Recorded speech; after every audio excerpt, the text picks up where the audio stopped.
Everyone. So, since we have come to the end of grading period number 1 and we are now into grading period number 2, Roberto Clemente teachers and administration have been having a lot of conversations about our grading and reporting strategies so far and how we can improve them to be more helpful to students. So, there are some things that are going to change and some things that I think just could use a little bit of clarification, which is the purpose of this video.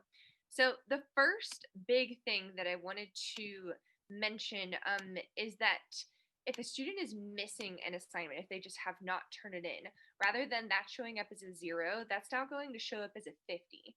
So there have been some situations where students have just received a 50 on an assignment based on the rubric and the grading that goes along with that assignment. That will probably change because we will be using a different type of rubric going forward for those assignments where that happened in the past. So going forward, if a student sees a 50 in their gradebook or in their assignments on my MCPS classroom, they should assume that that assignment is missing and that they should go back and check and see what they need to do to turn that assignment in.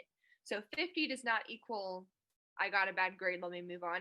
50 equals, let me see why that assignment wasn't turned in. And I'm just going to give a quick example of what a rubric might look like going forward this semester. So this is actually for an assignment that we've just started in the very first week of quarter number 2.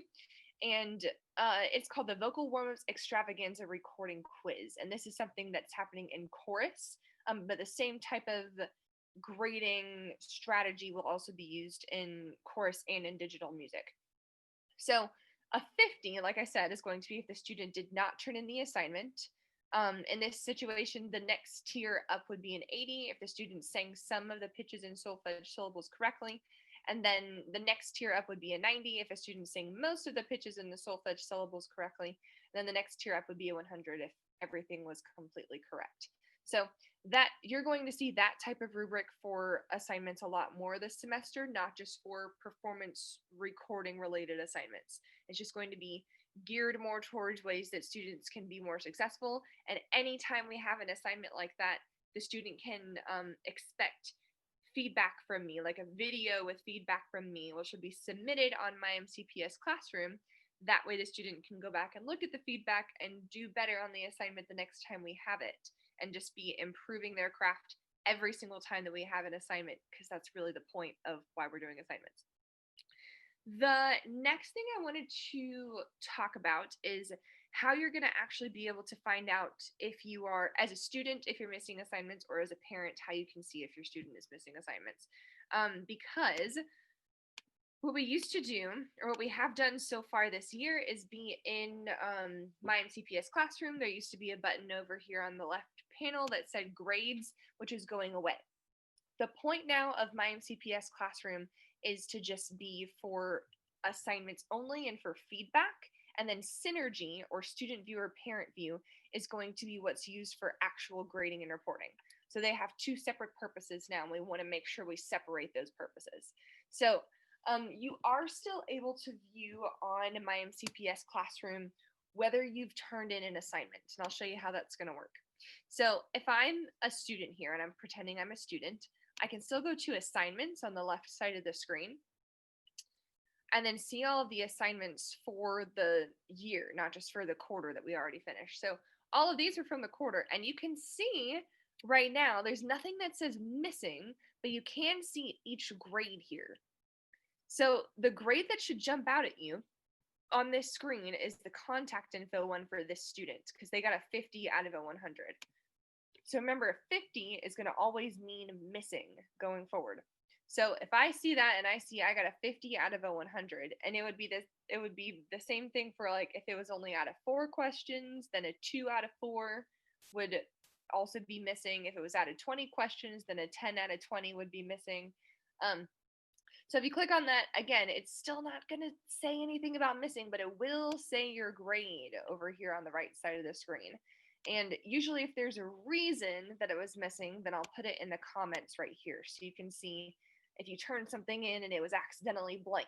If you click on the assignment in the comments, it'll say from me a comment that says, hey, this assignment is blank. let me know if you need help turning it in.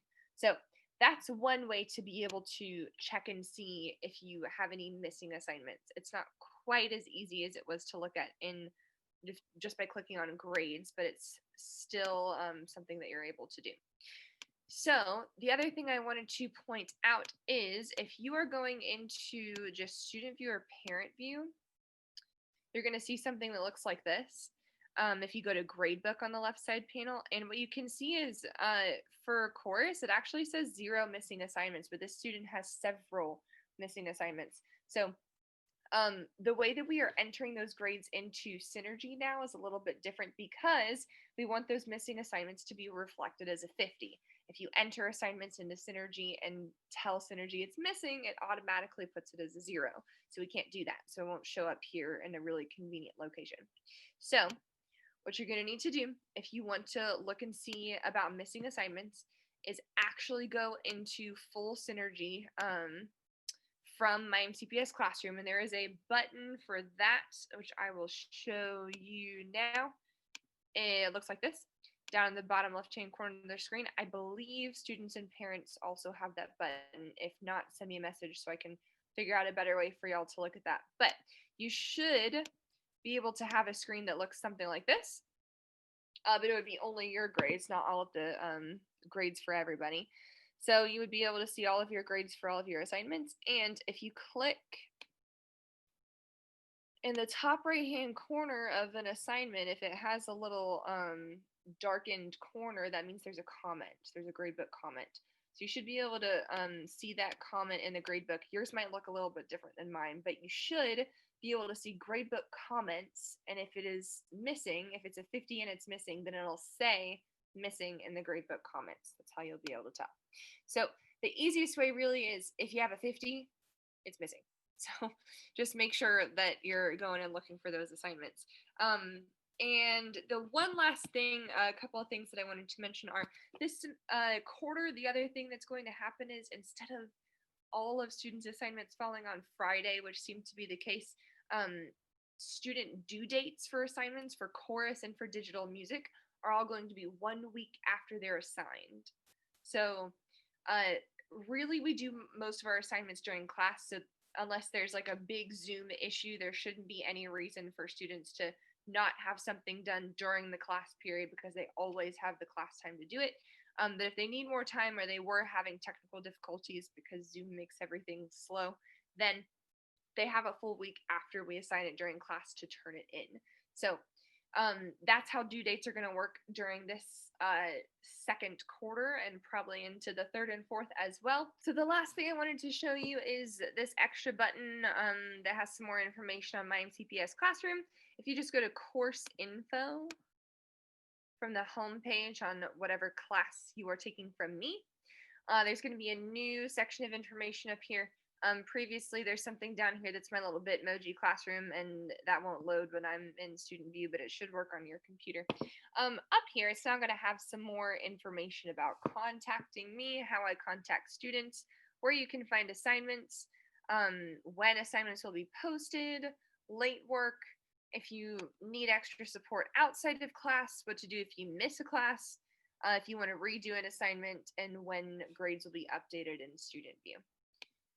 So that's all the new information for quarter number 2. If you have any questions, please feel free to send me an email. And if you need any help, I'll be happy to help.